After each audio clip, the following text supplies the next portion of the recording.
Emergencia climática, los invitamos a orar por nuestra casa común.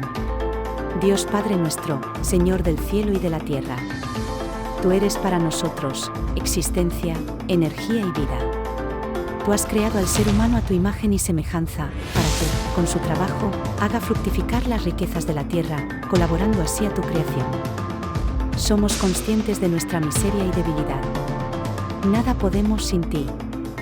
Tú, Padre bueno, que haces brillar el sol sobre todos y haces caer la lluvia, ten compasión de cuantos sufren durante la sequía en estos días. Escucha con bondad las oraciones que tu Iglesia te dirige con confianza, como escuchaste las súplicas del profeta Elías, que intercedía a favor de su pueblo.